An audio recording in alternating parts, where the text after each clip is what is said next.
Selamat pagi, sebelum kita mendengar firman Tuhan, saya mengucap syukur karena Tuhan baik, Tuhan baik. Biarlah dalam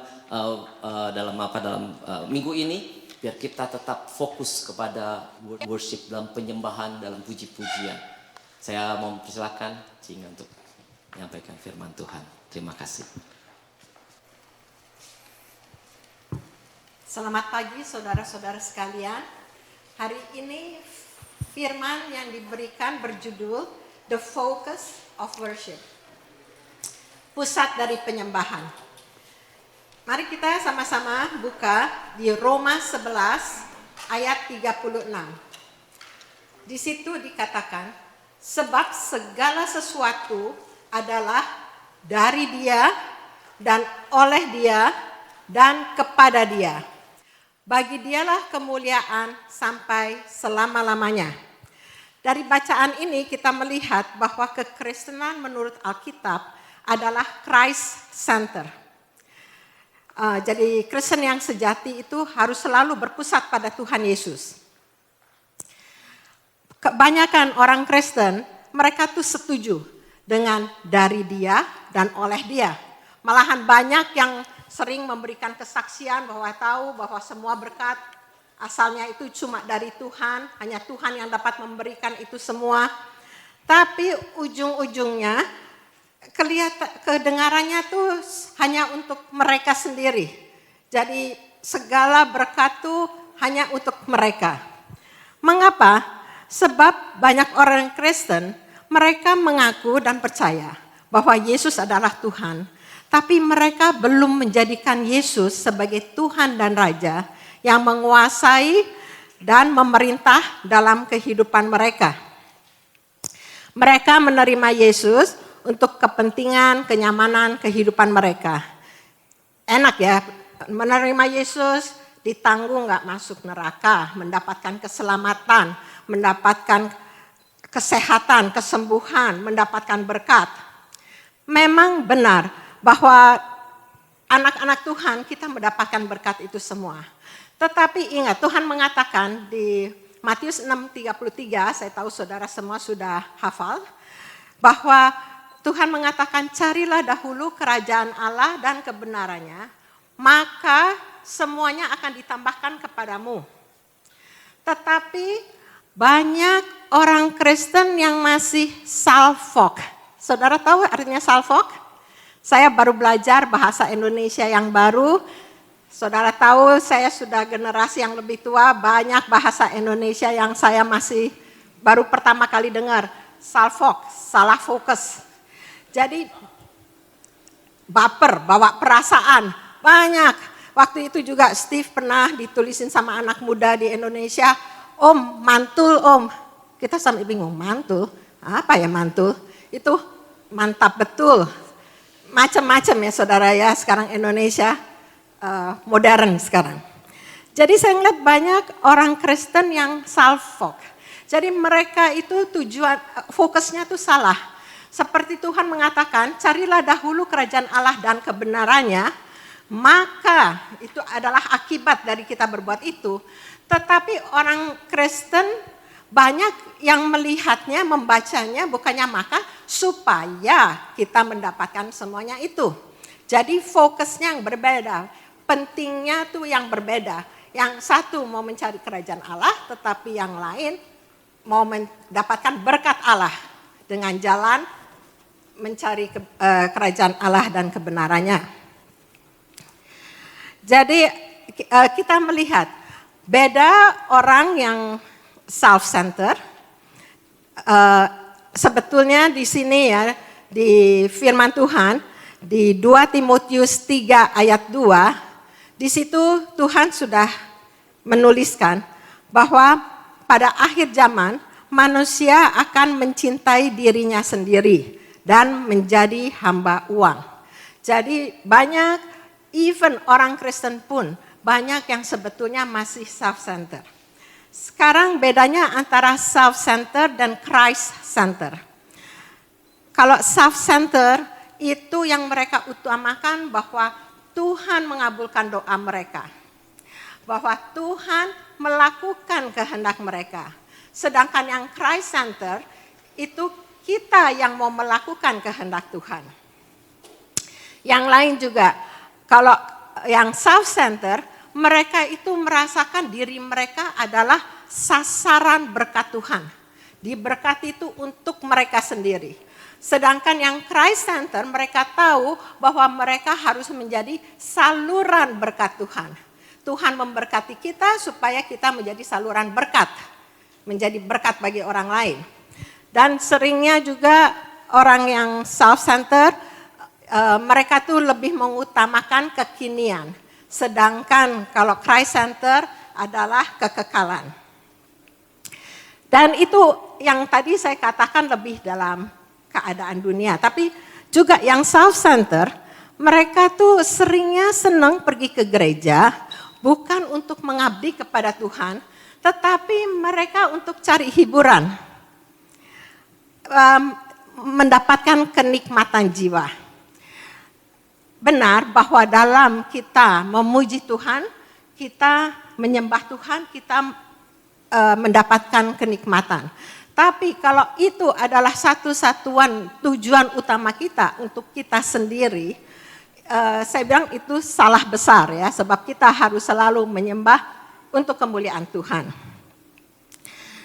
Kita lihat di 1 Timotius 3 ayat 16. Situ Tuhan mengatakan bahwa sesungguhnya agunglah rahasia ibadah kita. Dia, yaitu Yesus, yang telah menyatakan dirinya dalam rupa manusia, dibenarkan dalam roh, yang menampakkan dirinya kepada malaikat-malaikat, diberitakan di antara bangsa-bangsa yang tidak mengenal Allah, yang dipercayai dalam dunia, di dalam kemuliaan, dan diangkat di dalam kemuliaan.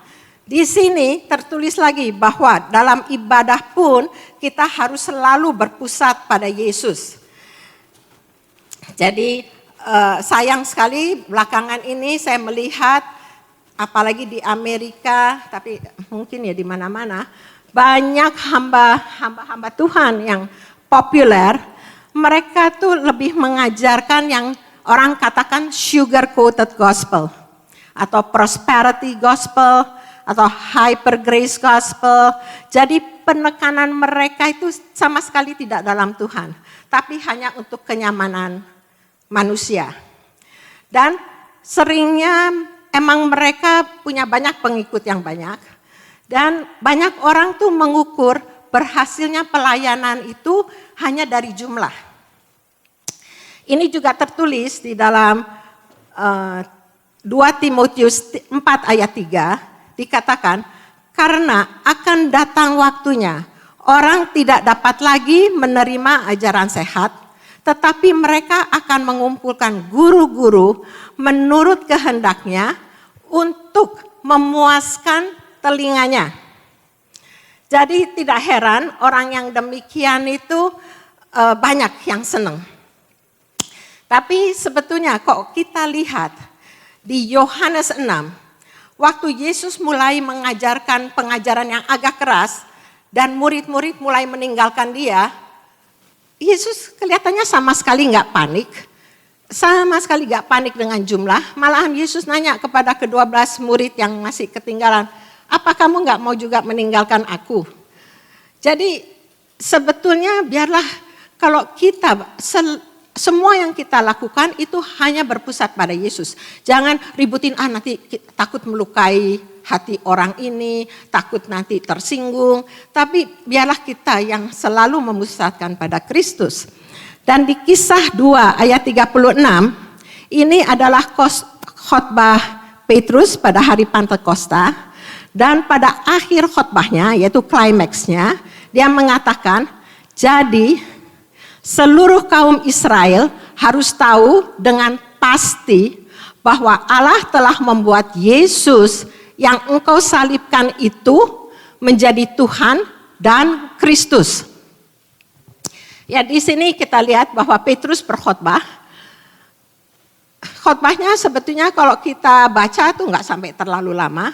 tapi berpusat pada Yesus Kristus. Dan sebetulnya juga agak keras, dia mengatakan bahwa mereka yang menyalibkan Yesus dan bersifat conviction, sama sekali enggak bersifat untuk kenyamanan orang-orang. Tetapi kita melihat di situ bagaimana reaksi orang-orang, mereka tuh banyak sekali yang terharu, malahan memberikan diri mereka dibaptis. Jumlahnya kurang lebih 3.000 orang waktu itu.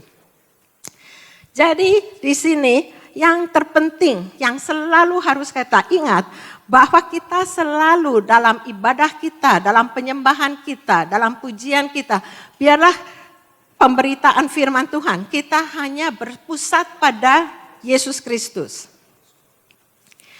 Sekarang kita melihat, sebetulnya apa sih tujuan kita diciptakan? Mari kita buka di Yesaya 43 ayat 7. Semua orang yang disebutkan dengan namaku, yang kuciptakan untuk kemuliaanku, yang kubentuk dan yang kujadikan. Jadi di sini Tuhan mengatakan bahwa semua orang yang disebutkan dengan namaku, yaitu Kristen, orang-orang Kristen. Artinya Kristen itu kan Christ in us. Ya, jadi itu untuk kuciptakan untuk kemuliaanku. Sekarang saudara bisa bertanya, bagaimana kita memuliakan Tuhan? Kita buka di Yohanes 17 ayat 4. Yesus mengatakan, aku di dalam doanya, aku telah mempermuliakan engkau, yaitu Allah Bapa, di bumi dengan jalan menyelesaikan pekerjaan yang engkau berikan kepadaku untuk melakukannya. Jadi di sini dikatakan bagaimana kita dapat memuliakan Tuhan, yaitu dengan melakukan kehendak Tuhan atas diri kita. Kita tahu banyak wujud dari penyembahan. Seperti tadi nyanyian pengagungan itu untuk menyembah Tuhan, kita berdoa untuk menyembah Tuhan. Tetapi wujud yang tertinggi dari penyembahan adalah melakukan kehendak Tuhan, adalah taat kepada Tuhan. Di dalam 1 Samuel 15 ayat 22 dikatakan, sesungguhnya mendengarkan lebih baik daripada korban sembelihan. Dan kita baca juga di Amsal 21 ayat 3, dikatakan melakukan kebenaran dan keadilan lebih dikenan Tuhan daripada korban. Apakah itu kebenaran? Apakah itu keadilan? Dalam Inggrisnya dikatakan to do righteousness and justice, ya, is more acceptable than sacrifice. Saya pernah baca Billy Graham, sekalian pasti kenal semua. Dia tuh selalu membaca firman Tuhan tiap hari. Tetapi di atas yang dia baca selain itu, setiap hari dia membaca 5 pasal dari kitab Mazmur dan 1 pasal dari kitab Amsal. Sebab dia mengerti bahwa dari kitab Mazmur dia bisa belajar untuk lebih hidup benar. Arti kebenaran atau hidup yang benar adalah hidup yang mempunyai hubungan yang benar dengan Tuhan. Sedangkan keadilan atau justice adalah hidup di mana kita mempunyai hubungan benar dengan sesama manusia. Jadi di sini juga terlihat dari gambar salib ya, ada vertikal dan ada horizontal kan. Yang vertikal itu hubungan yang benar kita dengan Tuhan, dan yang vertikal itu hubungan benar kita dengan sesama kita. Sebetulnya waktu di Matius 22 Yesus juga mengatakan bahwa hukum yang terutama adalah kasihilah Allah dengan segenap hatimu, dengan segenap jiwamu, dengan segenap akal budimu. Dan hukum yang kedua adalah kasihilah sesama manusia seperti dirimu sendiri. Dan sesudah mengatakan itu, Yesus mengatakan pada kedua hukum inilah tergantung seluruh hukum Taurat dan kitab para nabi. Jadi di sini terlihat bahwa dalam semua-muanya yang paling penting ya ini kita harus melakukan kebenaran dan keadilan. Kita harus mengasihi Allah dan mengasihi sesama manusia. Pertama kali kata worship atau menyembah itu dicatat di dalam Alkitab di Kejadian 22 ayat 5. Itu ketika Abraham hendak mempersembahkan Ishak anaknya. Di situ dikatakan, kata Abraham kepada kedua bujangnya itu, tinggallah kamu di sini dengan keledai ini. Aku beserta anak ini akan pergi ke sana. Kami akan sembahyang.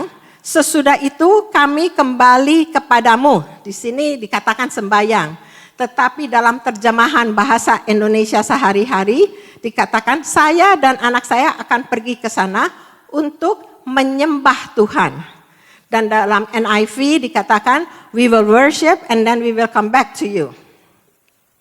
Jadi sifat dari penyembah, ini bukan penyembahan tapi penyembah yaitu Abraham yang sejati ialah bahwa penyembah yang sejati itu tetap beriman di tengah pergumulan. Ya, dia beriman sekali karena itu dia bisa mengatakan kami akan kembali, bukan saya akan kembali. Sebab di situ dituliskan bahwa dia di Ibrani 11, 17 sampai 19 bahwa ia merasa dia akan mengorbankan Ishak tapi nanti Tuhan akan membangkitkan Ishak kan. Dan yang kedua ialah rela mengorbankan yang terbaik. Sebab pada waktu itu Ishak itu adalah anak-anak satu-satunya dari dia yang masih tinggal di rumah. Sebab Ismail dan maminya sudah diusir kan dari rumah. Jadi untuk Abraham yang sudah tua, udah berumur lebih dari 100 tahun, apa itu mengorbankan Ishak itu adalah pengorbanan yang terbaik, yang benar-benar besar. Dan yang kita juga belajar dari Abraham itu yaitu bahwa penyembahan yang benar itu dihasilkan oleh pengenalan yang benar kepada Tuhan. Karena itu Abraham dikatakan sahabat Allah. Apa kita lihat sebab Abraham bisa mengenal suara Allah dan mengerti isi hati Allah. Mengenal suara Allah, sebab waktu dia mendengar itu, kan sebetulnya agak aneh ya. Tuhan bilang Ishak bakal jadi anak perjanjian, bakal nanti banyak bangsa. Tapi waktu minta dikorbankan, kan aneh. Tapi dia tuh mengenal suara Allah, dia tahu ini dari Allah. Saya percaya kalau kita yang jadi Abraham, kalau Allah ngomong gitu, pasti kita kan ini suara Tuhan atau suara setan. Lantas jadi bingung. Dan yang kedua juga dia tahu, dia mengerti isi hati Allah. Dia tahu bahwa Tuhan lagi ingin menguji ketaatan dan kepercayaan dia. Karena itu waktu Tuhan mengatakan gitu, dia enggak berdebat sama Tuhan. Dia tahu itu maksud Tuhan. Jadi mengenal suara dan isi hati Tuhan itu adalah pengenalan yang kita harus punya dan itu yang menyebabkan kita dapat menyembah Tuhan dengan benar. Kita melihat sekarang, kita buka di Matius 15 ayat 8 sampai 9. Katakan, bangsa ini memuliakan aku dengan bibirnya, padahal hatinya jauh daripadaku. Percuma mereka beridah kepadaku, sedangkan ajaran yang mereka ajarkan ialah perintah manusia. Di sini juga jelas sekali bahwa Yesus mengatakan bahwa penyembahan tanpa pengenalan pribadi dengan Tuhan, yaitu hatinya yang menjauh, itu adalah percuma, itu adalah sia-sia. Dan penyembahan sama sekali bukan kegiatan agama, bukan adalah perintah-perintah manusia. Jadi penyembahan itu adalah relationship dan bukan religion. Ya. Dan kita tahu dari sini bahwa tingkat pengenalan kita akan Allah akan menentukan tingkat penyembahan kita kepadanya. Kita ingat cerita Marta dan Maria. Waktu Tuhan datang ke rumah mereka, Marta sibuk, nggak tahu sibuk masak-masak, sibuk bersih-bersih rumah, sibuk semuanya. Tapi Maria duduk di kaki Tuhan dan terus mendengarkan perkara Tuhan. Waktu Marta ngomel, jawaban Yesus kan, tapi hanya satu saja yang perlu dan Maria telah memilih yang terbaik. Jadi di sini Yesus mengajarkan tentang prioritas yang harus kita kerjakan ya. Jadi di sini Tuhan mengatakan bahwa keintiman kita dengan Tuhan harus mendahului kesibukan kita melayani pekerjaan Tuhan. Dan jangan sampai kesibukan kita mengorbankan keintiman kita dengan Tuhan. Ya, jadi bukan berarti Marta nggak baik. Kalau kita sudah intim dengan Tuhan, maka kita harus melakukan pekerjaan Tuhan. Kita juga, Tuhan mengatakan bahwa biarlah kita ke seluruh dunia supaya orang-orang menjadi murid Tuhan. Pekerjaan Tuhan harus dilakukan. Tetapi jangan kita melakukan sebelum kita mempunyai hubungan pribadi yang benar dengan Tuhan. Dan juga yang saya lihat di sini, dua unsur yang sangat penting dalam hubungan pribadi kita dengan Tuhan. Yaitu yang pertama kita harus mengasihi Tuhan dan kedua kita harus takut akan Tuhan. Banyak orang berasa takut Tuhan itu lebih perjanjian lama. Sekarang mereka selalu bilang, oh sekarang grace kasih karunia, kita bisa enak. Kalau kita salah ya kita tinggal bertobat. Pokoknya orang terlalu menyepelekan tentang takut akan Tuhan. Takut akan Tuhan itu bukan kayak takut sama teroris yang kalau semuanya jadi ketakutan, lari, sembunyi. Tapi takut akan Tuhan itu lebih mengagungkan, memuliakan, hormat, respect, mengagumi, itu takut akan Tuhan. Saya ingat cerita tentang Jim Bakker dan John Bevere. Saudara tahu pasti mereka berdua. Jim Bakker ini seorang hamba Tuhan yang waktu itu sangat populer. Malahan dia mendirikan seperti Walt Disney, Disney World yang untuk orang Kristen. Tapi akhirnya dia jatuh dalam dosa dan dia dipenjarakan. Nah, suatu hari John Bevere menulis sebuah buku dan Jim Bakker membacanya. Waktu Jim Bakker membacanya, dia tuh senang sekali sama buku yang ditulis sama John Bevere. Jadi dari penjara, dia minta John Bevere datang kepada dia kepingin ngomong-ngomong lah gitu ya. Jadi John Bevere juga senang sekali diminta datang sebab emang dia suka heran ngapa kok Jim Bakker bisa jatuh dalam dosa yang begitu berat gitu ya. Jadi John Bevere datang, ngobrol-ngobrol, akhirnya John nanya ke Jim Bakker, kok kamu kapan sih mulai stop mengasihi Tuhan sampai kamu melakukan dosa itu? Tapi Jim Bakker mengatakan, saya tidak pernah stop mengasihi Tuhan. Tetapi saya stop takut akan Tuhan. Ya, jadi kita melihat apa sih bedanya mengasihi Tuhan dan takut akan Tuhan. Nah, sebetulnya dua-duanya itu adalah kita akan taat kepada Tuhan. Ya, tapi kalau kita melihat bedanya itu lebih dari kalau kasih itu kita ingin mendekati Tuhan, tetapi kalau takut itu kita mau menjauhi kejahatan. Ya, seperti dalam Amsal 8 ayat 13 dikatakan, takut akan Tuhan ialah membenci kejahatan. Aku benci kepada kesombongan, kecongkakan, tingkah laku yang jahat, dan mulut penuh tipu muslihat. Jadi kita melihat bahwa takut dan kasih akan Tuhan itu adalah sepertinya seperti agar pengaman buat kehidupan kita. Supaya kita jangan nyeleweng, jangan keluar dari jalan itu. Nah, kita melihat ya waktu Tuhan Yesus mengajarkan doa Bapa kami, kan di situ bilang Bapa kami yang di surga.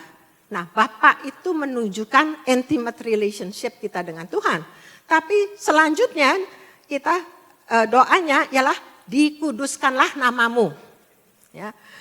Nah, dikuduskanlah namamu itu kan ada rasa hormat dan takut. Nah, kita juga lihat waktu di Keluaran 20 ayat 7, Tuhan mengatakan di perintah ketiga dari 10 perintah Allah bahwa janganlah kita mengatakan nama Tuhan, menyebutkan nama Tuhan dengan sembarangan. Sebab Tuhan melihat itu sebagai suatu kejahatan. Ya. Nah, kita dan Tuhan benar-benar serius dengan itu. Sebab kalau kita lihat di Imamat 24, ada seorang anak yang mulai ngutuk-ngutuk Tuhan. Lantas waktu ditanya hukuman apa yang harus dijatuhkan pada dia, Tuhan bilang bahwa dia harus dihukum mati dengan dilontari batu. Hanya dengan ngomong gitu aja. Gak bunuh orang, gak curi, cuma dia menyebutkan nama Tuhan dengan sembarangan.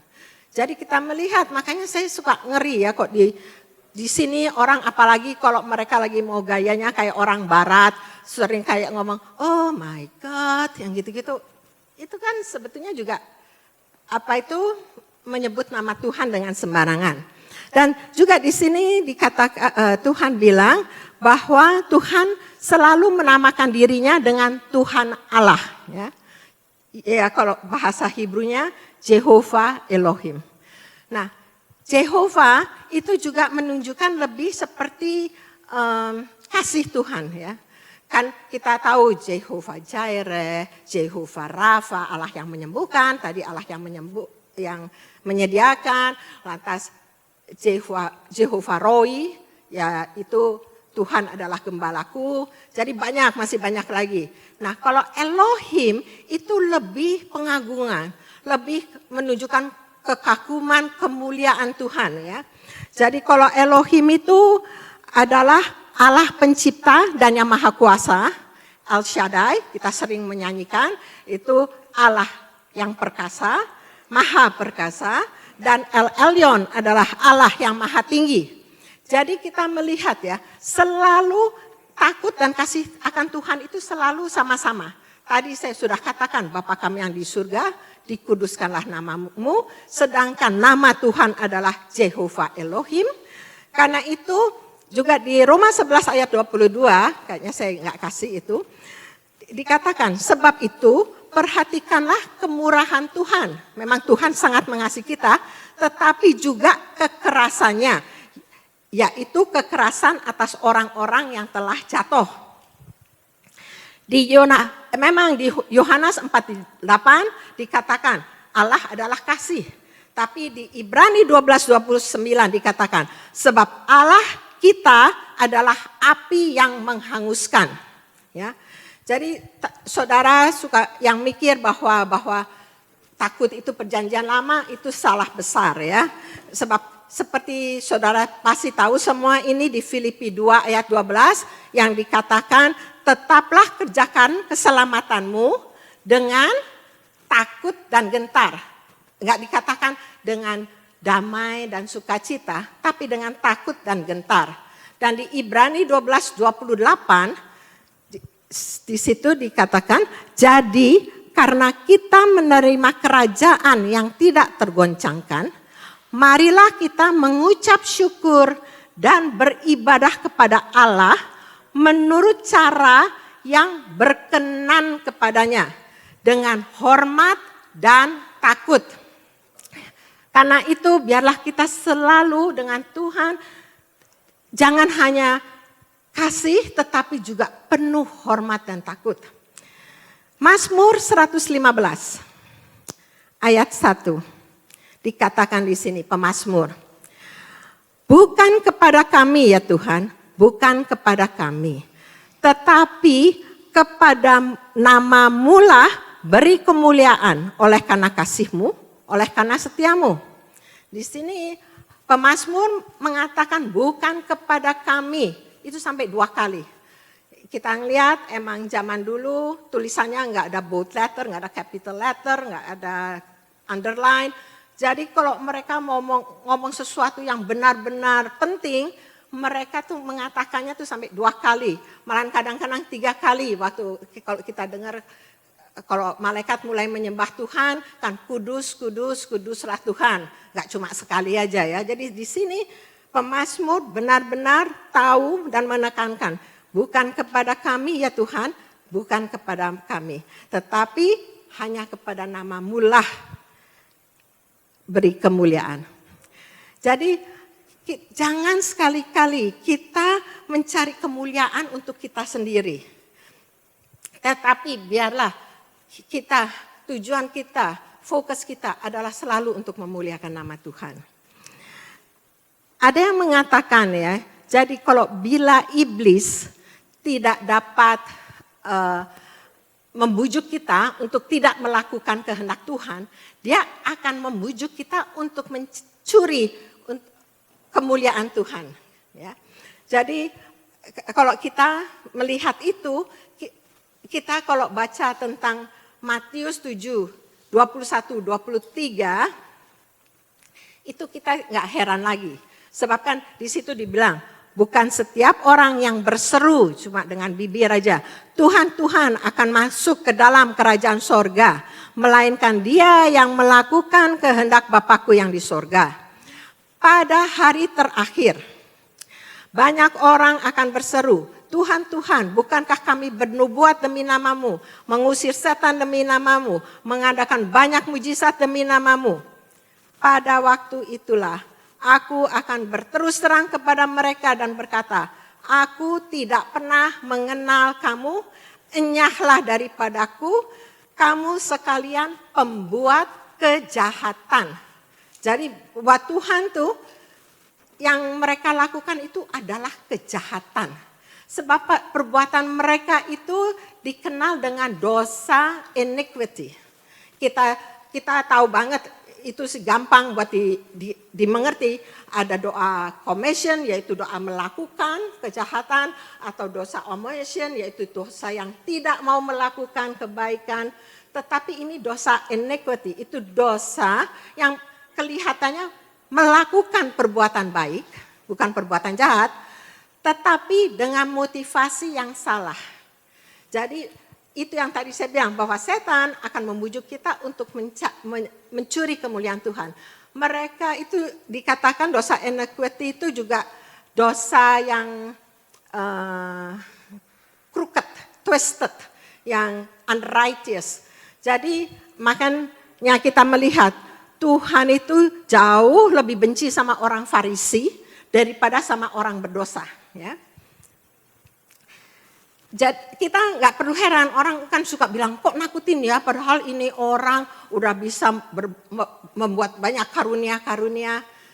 Sebetulnya ya Tuhan sudah memperingati kita di Matius 24 ayat 24. Tuhan mengatakan sebab Mesias palsu, nabi-nabi palsu akan muncul dan mereka akan mengadakan tanda-tanda dahsyat dan mujizat-mujizat. Sehingga sekiranya mungkin mereka akan menyesatkan orang-orang pilihan juga. Tapi kita mikir, kok mereka bisa ya berbuat itu? Di 2 Korintus 11 ayat 14 dikatakan, hal itu tidak usah mengherankan sebab iblis pun menyamar sebagai malaikat terang. Ya.